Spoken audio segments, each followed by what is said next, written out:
Good evening, my sleepless friends. Welcome back. Set your phone down. Let your shoulders drop.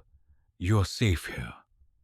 Tonight, I'm going to tell you a true to life Siberian story with just enough grit and humor to slow your thoughts down. By the end, you might actually drift off, or at least stop doom scrolling like it's an Olympic sport. If you like these calm, strange, historical bedtime stories, please tap subscribe. It helps the channel, and it tells the algorithm you prefer snowstorms over shouting. Now, here's the hook. What if I told you the coldest night in a Yakut village was not just weather, but a scandal? A quiet one. The kind nobody reports. Because admitting the truth would mean admitting how close people live to the edge. Nadia was 80 years old, a Yakut widow with hands like dried river roots, strong, cracked, and stubborn. Her village sat in the Sakha Republic, also called Yakutia, a region so large it looks like it swallowed half the map for breakfast. Winter there is not a season, it is a personality. The air bites your nostrils. Your eyelashes learn to hold tiny crystals like jewelry. And the night she found her dog in trouble, the thermometer outside her window was showing a number that felt illegal. Minus 74 degrees Celsius, according to the old outdoor gauge nailed to her shed. Now, before anyone in the comments starts swinging, yes, official records are tricky. Siberian cold records are famous, but what people call the coldest can depend on where you measure, how you shelter the instrument, and whether the wind is acting like a bully. Wind chill, a way of describing how cold it feels on skin, can make a brutal night feel even more brutal. But Nadia was not arguing with meteorologists. She was arguing with reality, the kind that freezes your spit before it hits the ground. Her dog, a stocky mutt named Malyash, was panting low to the floor, pregnant, trembling. The kind of trembling that is not fear, but effort. Nadia knelt beside her and listened, like she was listening to a stove. A steady rhythm, then a break, then a long, worrying silence. Outside, the village was asleep. Inside, a birth was trying to happen. And Nadia alone would have to become midwife in a house where even the shadows looked cold. Soft wind moans through the birch branches, like a distant flute made of ice. Nadia's life had been trained for emergencies. Even if nobody gave her a certificate, she was born in wartime hardship, raised in a world where people fixed everything with rope, soot, and pure spite. In Yakut homes, heat is sacred. A wood stove is not furniture. It is a member of the family. Nadia kept hers fed like a hungry god, stacking split logs near the wall, drying them, guarding them from damp. She had learned the rule. If the fire dies, you do not argue with the cold. You lose. She slid a thick felt mat under Malish and dragged her closer to the stove. Not too close. Too close and fur can singe, and panic makes everything worse. She placed her palm on the dog's belly and felt a tightening, then release. Contractions, like waves, like the Lena River in spring. When it breaks up and everyone prays, the ice does not crush the boats. She spoke softly, in the kind of tone grandmothers reserve for children and angry spirits. Easy. Breathe. We are not dying today. Her words had that Yakut blunt tenderness. The kind that says, love is not a poem. It is a job. Then she noticed something that made her stomach drop. Malyash was pushing, yes, but nothing was appearing. No tiny paw, no slick nose, just effort. And a whimper that sounded like someone trying to apologize. In the city, you call a vet. In the tundra at night, when the road is a frozen rumor, you call your own courage. Nadia reached for her old radio first, the one that sometimes got a crackling station. Static, then nothing. She stared at the silent box like it had betrayed her personally. She looked at Malish again. The dog's eyes were wide, pleading, and Nadia understood the question without words. Help, and help meant doing something risky, messy, and deeply human in a place that punishes mistakes with frost. If this twist keeps you awake, tap that subscribe button. The village had stories about births in winter. Human births mostly. Women who labored while men chopped wood. Babies carried like treasure, wrapped in reindeer hide. Even in modern Yakutia, tradition and practicality walk side by side. Nadia remembered her own mother telling her that life comes when it wants. The cold does not get a vote. But this was a dog. And the scandal I mentioned earlier was not about some headline. It was about neglect, about how remote places are often treated like they do not matter until someone needs a dramatic photo. Governments change names, flags change colors, but villages still get forgotten. Supplies arrive late. Clinics are far. Emergency services are, how do we say it, theoretical. Nadia's husband had died years ago, lungs ruined after decades of harsh work. Some in the village said it was the mines. Others said it was the smoke from stoves. In truth, it was all of it. A life spent breathing cold air and making do. Nadia stayed because leaving would mean abandoning the graves, the land, the rhythm of her days. Also, because where would an 80-year-old widow go? The city is not always kinder. It just has brighter lights to ignore you under. She opened a wooden chest and pulled out supplies like a battlefield nurse. Clean cloth, a small bottle of vodka, not for fun, but for disinfecting. A blunt scissors, thread, a rubber bulb syringe from some long-ago medical kit. She had kept everything, because Yakut grandmothers do not throw away potential. Malyash groaned. Nadia leaned close and saw it. A bulge, something was there, but it was stuck. Her hands paused in the air, hovering, trembling, not from cold, but from the weight of responsibility. She could hurt the mother. She could hurt the puppy. She could lose them both. Then she did what people in extreme places always do. She made a decision and moved, because standing still is how you freeze. But the real trouble was only beginning to show its teeth. Nadia washed her hands in hot water and soap until her knuckles screamed. She poured a little vodka onto a cloth, wincing at the sharp smell, and set it beside her. The stove popped and hissed. It sounded like it was gossiping. She whispered to Malish again, the way you whisper to someone you love when you're about to do something frightening. You're brave. You're not alone. She knelt.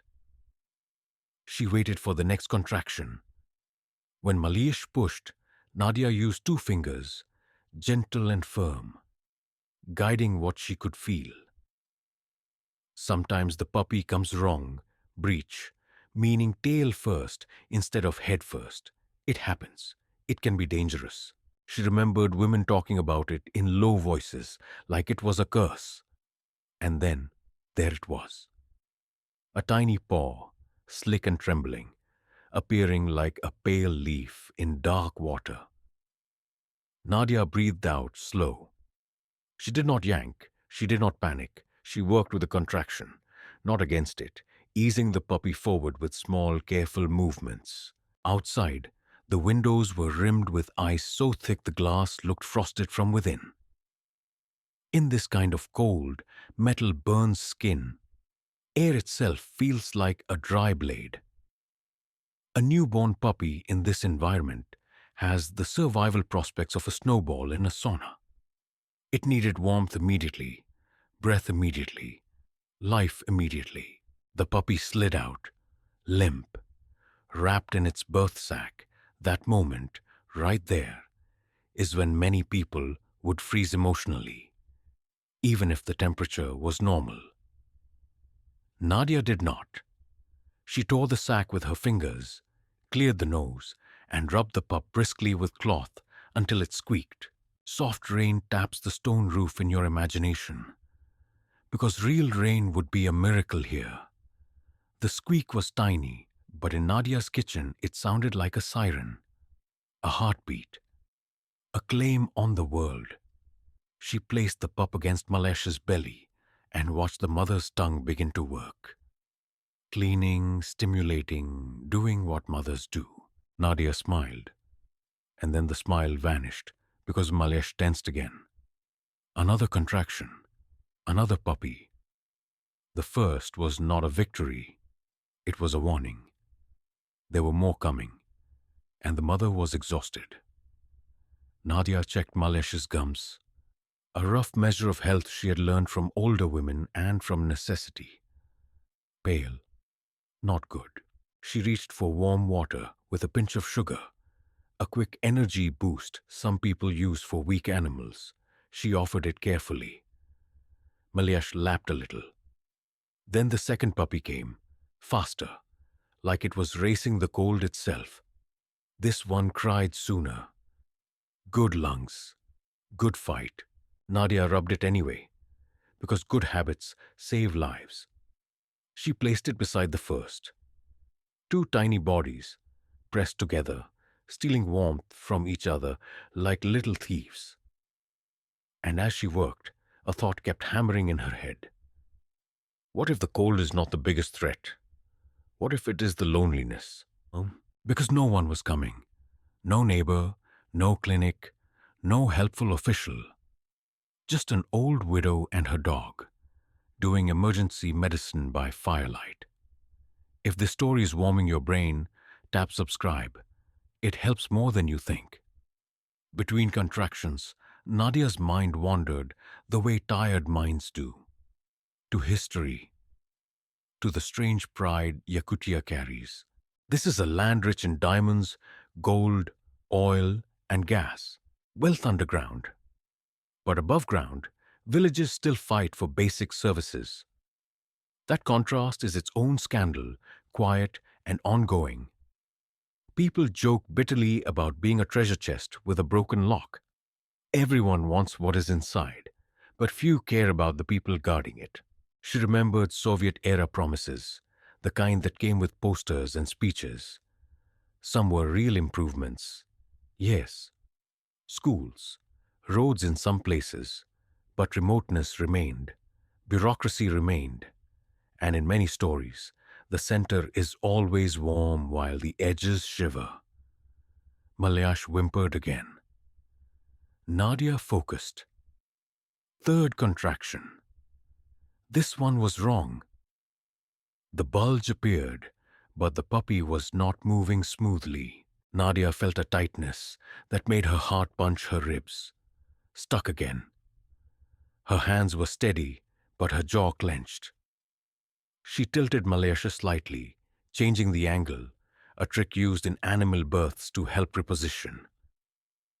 She waited for the contraction and guided again. Slow, careful, listening to the dog's breathing like it was a metronome. The puppy emerged, but it was silent. Nadia cleared the mouth, rubbed harder, massaged the chest with 2 fingers. Come on, little one. Do not make me argue with fate. Seconds feel long when you're bargaining with death. Finally, a weak gasp, then another. Then the tiniest cry, like a thread being pulled through cloth. Nadia placed the third pup with the others, 3 warm dots against the cold universe. She was about to relax. That was her mistake, because Malyash suddenly stopped pushing. Her body went still, and her eyes looked far away, as if she was staring into a snowstorm only she could see. And Nadia realized the worst possibility. There might be another puppy inside, one that would not come out on its own. And the night was still young. When labor stalls, time becomes a predator. Nadia leaned close to Malyash's belly and listened, not with a stethoscope, but with an old woman's patience. She pressed gently along the abdomen. A hard shape.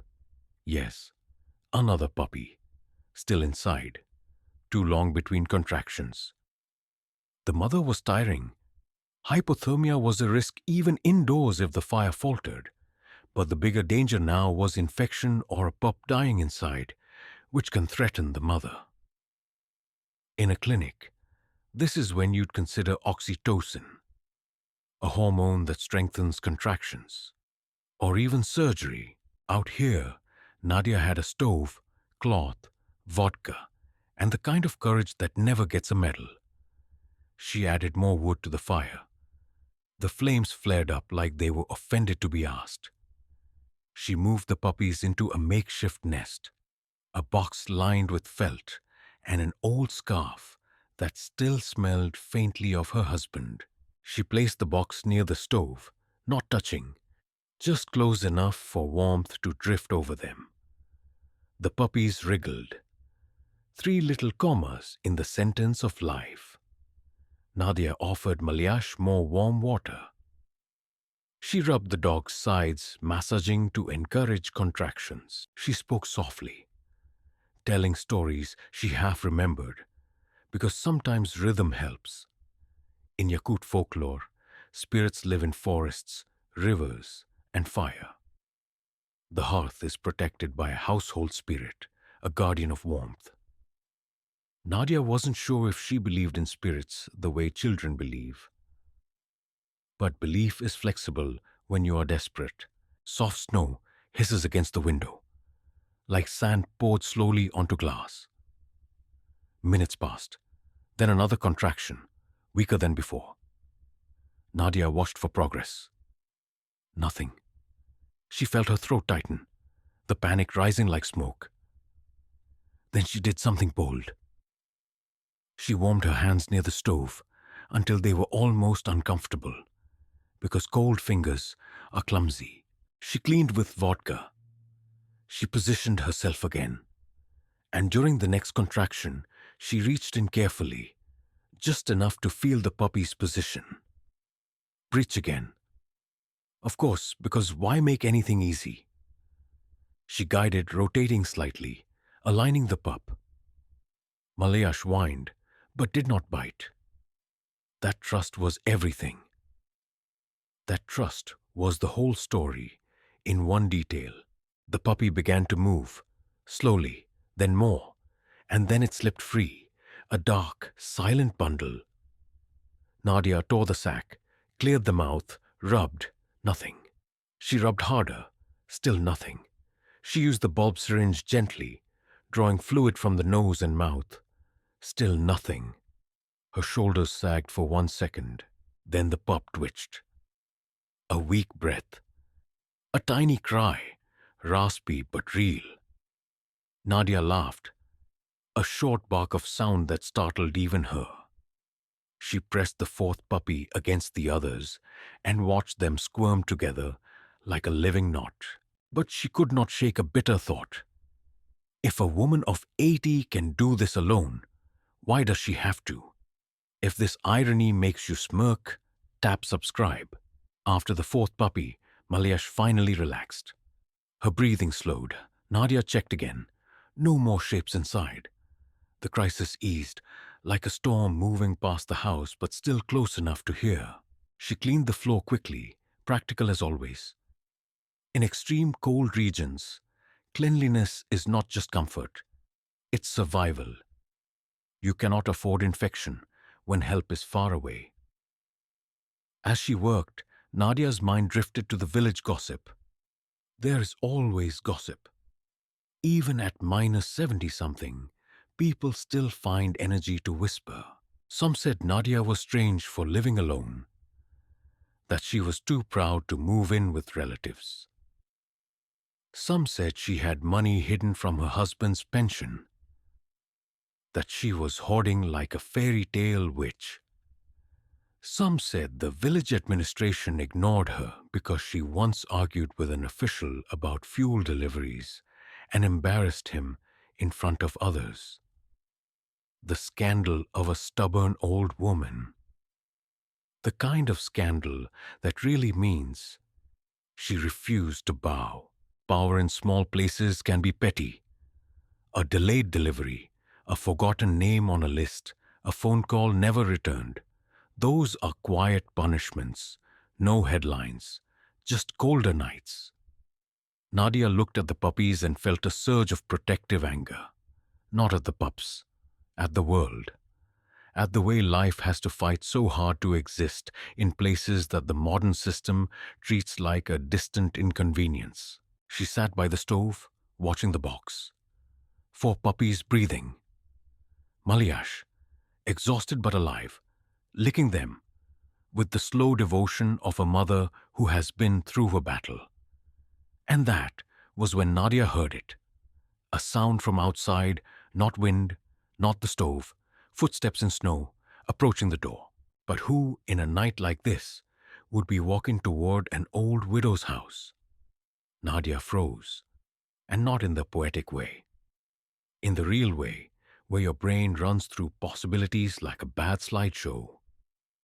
A neighbor in trouble, a drunk, a wolf. Yes, wolves happen in Yakutia, though they usually keep distance from human lights. Or, worst of all, an official. The footsteps stopped at her porch. A knock came, light but firm. Nadia did not rush to open. She did what rural people do. She listened. She waited. She held her breath and felt the house breathe around her, the stove crackling like it was trying to cover for her. Another knock. Then a voice, muffled through the door. Nadia recognized it. Timur, the young man who sometimes drove supplies when the truck actually arrived. He was not family, but he was the kind of neighbor the village depended on. The kind that fixes things without making speeches. She opened the door, a crack. Cold air punched in like an insult. Timur's face was wrapped in a scarf. Eyelashes, white with frost. He looked like a man carved out of winter. He held up a small package. "I saw your light," he said, "and the smoke. I thought maybe your stove was acting up." Nadia wanted to laugh at the understatement. Acting up, sure. Like a volcano is just being moody. She pulled him inside quickly, slammed the door, and watched him shiver near the stove. Timur's eyes moved to the box, to the puppies, to Malish. "What happened?" he asked like he already knew but needed the words. Nadia shrugged, the classic shrug of someone who survived something and refuses drama. She decided tonight was a good night to become a mother. Timur stared at her, then at the puppies, then back at her. At this cold, Nadia gave him a look that said, yes. The cold, and also, you are not helping. Soft fire crackles, steady and low, like it is trying to soothe your heartbeat. Timur set the package down. It was gauze, antiseptic, and a small vial of something labeled in Cyrillic. Real medical supplies. Nadia's eyebrows rose. "Where did you get this?" Timur hesitated, and there it was. The scandal stepping into the room, taking off its boots. He admitted the clinic had supplies, but the nurse had been told to ration. The village received fewer deliveries than they were supposed to. Some boxes disappeared before they reached the shelves. Timur did not say the word theft, but the silence did. Nadia's mouth tightened. Quiet corruption in a place where survival depends on fairness. That kind of greed is not just ugly. It is lethal. Timur had taken these supplies without permission, he confessed, because he heard Nadia's dog had been pregnant and he worried. They will be angry if they find out, he said. Nadia looked at him and her eyes softened. Then they can be angry, she said. I will be alive to hear it. She used the supplies to clean Malish properly, to check for tears, to make sure no pup was left behind. Timur helped quietly, warming towels, boiling water, keeping the fire fed. And in that small kitchen, you could feel what a community is supposed to be. Not paperwork, not speeches, people showing up, people refusing to let the cold win. But outside that kitchen, the village still had its petty power games. The next morning, there would be questions. Who took supplies? Who needed them? Who deserves help? Nadia watched the puppies wriggle and thought, they all deserve help, even the ones nobody likes. And then Timur said something that made her stomach dip again. The road is blocked, he said. The truck will not come for days. Nadia nodded slowly, understanding what that meant.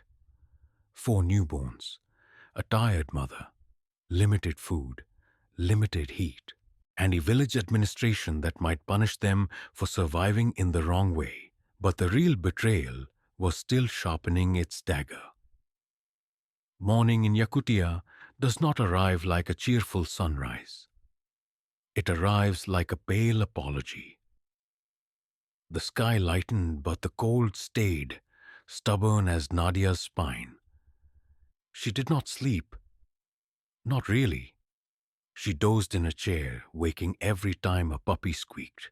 Every squeak was a roll call. Still here, still breathing. Malyash lay curled around her pups, a living blanket. The puppies nursed, tiny mouths working like they were born to negotiate. Nadia measured out food carefully. For Malyash, higher calories. Fat is heat in the body, and heat is life. For the puppies, they needed the mother's milk and warmth more than anything. Nadia kept the nest near the stove, rotating towels so they stayed dry. Dampness is a hidden killer because wet fur steals heat fast. Timur returned later with more wood and a bag of scraps from his own kitchen. He did not announce himself like a hero. He just did what needed doing. By afternoon, the gossip engine started up. A neighbor came by, just to check, which is village code for I heard something and I need to see it with my own eyes. Another woman arrived with a small jar of rendered fat, a traditional energy source. She pretended it was nothing. Nadia accepted it like it was nothing. Pride meets pride.